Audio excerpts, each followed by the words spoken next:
Je voulais juste faire une petite pause. On a Georges Brosi, oui, mais encore une fois, il n'y a pas que l'assurance. qui n'est pas membre de la commission des finances et qui n'a pas fait de DEA en finances publiques ou en droit bancaire.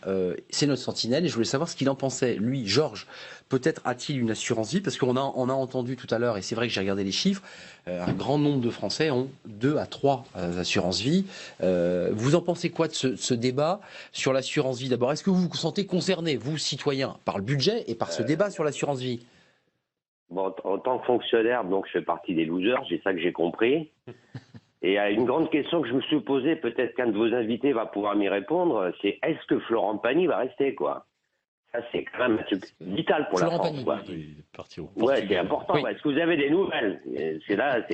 Ça fait tout le buzz hier. Ouais. Mais sinon, moi, je fais pas partie, j'ai pas d'assurance vie, moi. Non, justement, le mot assurance vie, déjà, quand j'écoute, c'était tellement technique, c'est souvent intéressant, mais je n'ai pas d'assurance vie. Ça m'a toujours fait peur de prendre une assurance vie, je dois vous l'avouer, quoi. Bon. J'associe ça à la mort et voilà, quoi. Donc, Oui. Bon, il y a le mot vie dedans quand même, mais enfin, c'est une transmission. Ouais, mais bon. Juste, Georges, avant que vous reveniez pour Florent Pagny, on va enquêter sérieusement pour savoir s'il est revenu d'Argentine pour repartir au Portugal. Juste un mot quand même sur ce budget. Vous savez, vous avez eu la presse, vous êtes allé sur Internet. On voit que c'est une stratégie plutôt de budget en direction de ceux qui ont des revenus aisés ou d'entreprises, moins sur les salariés. Est-ce que vous avez cette sensation, vous qui êtes fonctionnaire, et certains fonctionnaires s'inquiètent d'ailleurs? Oui.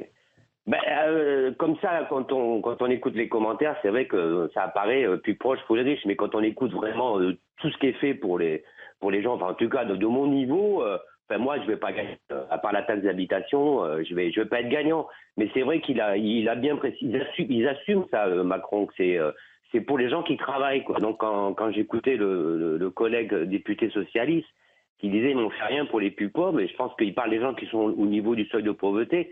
S'il parle des gens qui sont RSA, tout ça, effectivement, il n'y a rien qui est fait pour eux, mais c'est-à-dire il assume et il veut aider les gens qui travaillent, Macron.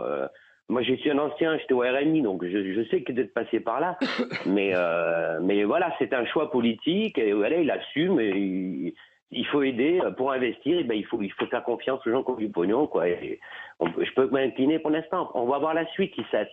Si vraiment l'argent est investi, on dira bravo. Pour l'instant, en tant que fonctionnaire, voilà, quoi. On va essayer de voir comment ça va se passer par la suite. François Pupponi, je donne la parole. Juste, il y a quand même un débat de fond sur la stratégie menée par le gouvernement.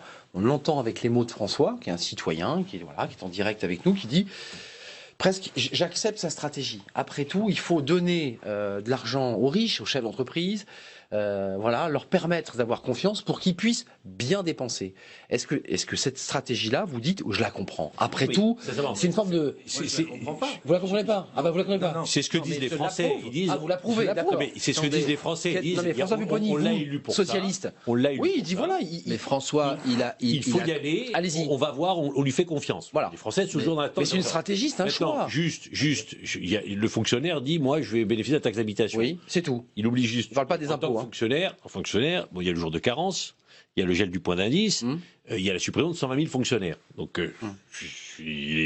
ça, c'est la question des déficits. Non, mais il voit ce qui est positif, la réhabilitation, il oublie un peu ce qui est un peu négatif. Maintenant, effectivement, les gens disent, on est dans l'attente, on espère que ça marchera. On espère que ça marchera. On va voir, on veut pourvoir. Bon. Et après, le choix, effectivement, ce qui est appliqué actuellement par le gouvernement et le président Macron et par la majorité, c'est globalement ce qui a été dit pendant la campagne. Donc, il n'y a pas, entre guillemets, de surprise. Mais... Maintenant, quand on fait les comptes, on s'aperçoit qu'effectivement, non seulement il n'y a pas de surprise, mais que le compte est bon pour certains et un peu moins pour d'autres. Laurent Saint-Martin, juste, allez-y, juste sur la question de l'ISF, pour être très concret. Non mais c'est important.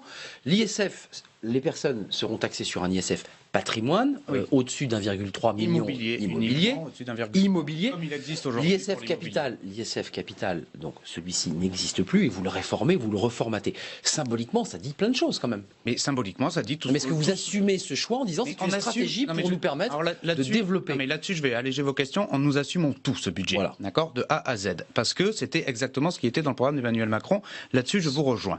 Juste, je peux pas laisser dire ce qui a été dit par votre internaute.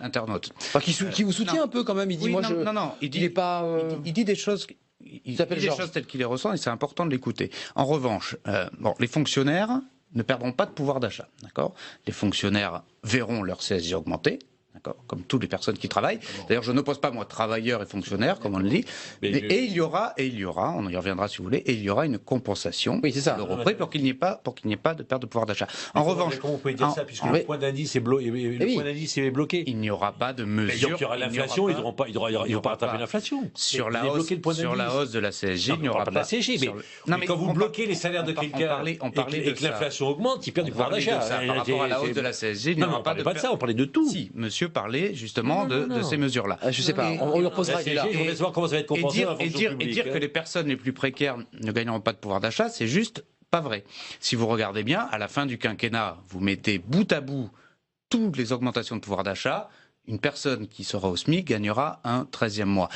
À la fin du quinquennat. 549 euros. Non, 1245 euros. Ceux qui travaillent, ceux qui sont en dessous, non. Et qu'est-ce que vous faites de la revalorisation de la prime d'activité? Il faut. C'est ce que je vous demande. Faisons le total. Faisons le total. Allez-y, Laurent Saint-Martin. Il me semble bien que la prime d'activité, c'est bien pour les personnes les plus fragiles. Faisons le total. Faisons le total. Bon, alors, il y a des personnes qui perdent du pouvoir d'achat. Non, mais venons-y, c'est important. Alors, qui perd du pouvoir d'achat? Les 3 derniers déciles, les personnes à la retraite, effectivement. Non, mais vous lancez le sujet, le plus sensible d'ailleurs. Vous me demandez d'assumer. J'assume tout. Est-ce qu'on peut pas dire, on ne fait pas perdre du pouvoir d'achat à ces personnes-là, et on fait, plutôt que de faire 5 milliards d'économies. Alors il faut augmenter les impôts, ce que vous avez fait pendant 5 ans, plutôt que de faire 5 milliards d'économies sur les plus riches, on pouvait peut-être faire. Mais si, quand on décide de supprimer l'ISF. Comment vous relancez l'économie, monsieur? D'accord, mais on pouvait relancer l'économie peut-être avec 4 milliards.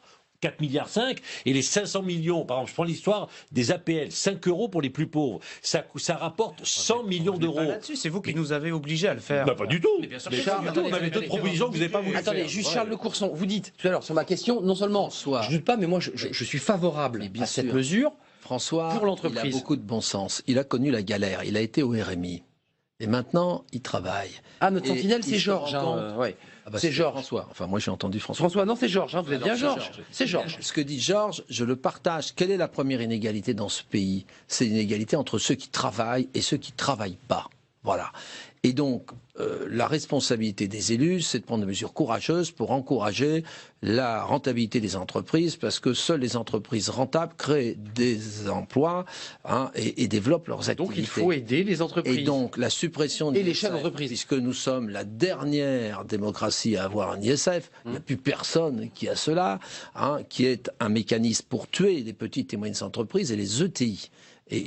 Entreprises de taille intermédiaire. Donc ça, nous, on l'a toujours préconisé, et enfin, on le fait, même si nous, on était pour la suppression totale, parce que l'IFI, entre nous, va poser... L'IFI, c'est le nouveau nom qui sera donné à cette...